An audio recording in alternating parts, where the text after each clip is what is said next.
Si sapeva, in virtù del sistema con cui viene eletto, era scontato, ma da oggi Marco Staunovo polacco è a tutti gli effetti il nuovo presidente della provincia di Belluno. Adesso c'è da lavorare, insomma, ecco. Io ovviamente ringrazio Roberto Padrin per il lavoro che ha fatto in questi anni.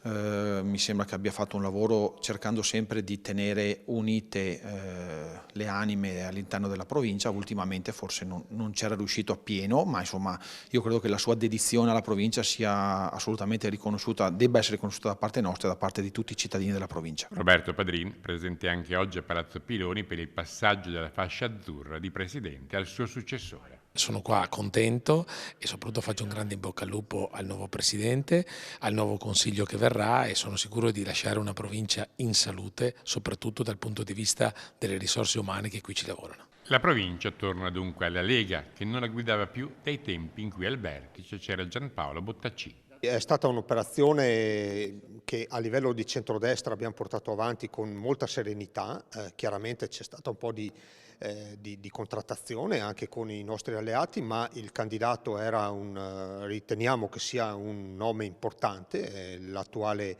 sindaco di Comelico Superiore, presidente del BIM, ormai conosciuto da tanti anni, sono 12 anni che fa il sindaco. Lo riteniamo una persona seria e credo che possa essere di aiuto a una provincia che purtroppo vive nella Del Rio un momento sicuramente non facile. Riforma Del Rio che introdusse un voto ponderato dove non vale più il concetto di uno vale uno, ma quello che uno vale a seconda della popolazione che rappresenta.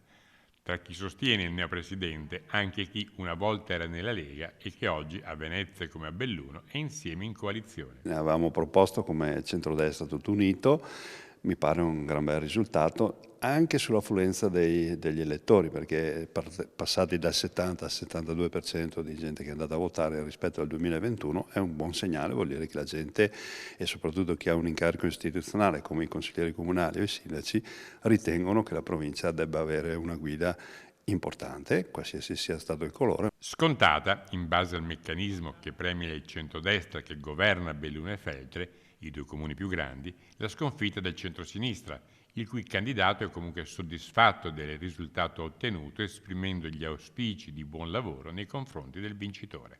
È un amministratore della provincia di Belluno, di un comune piccolo come anche San Gregorio nelle Alpi, credo che sappia bene quali sono le difficoltà che ha questo tipo di territorio e quindi direi che non può essere altro che un collaboratore per poterne uscire da situazioni difficili come è la provincia di Belluno.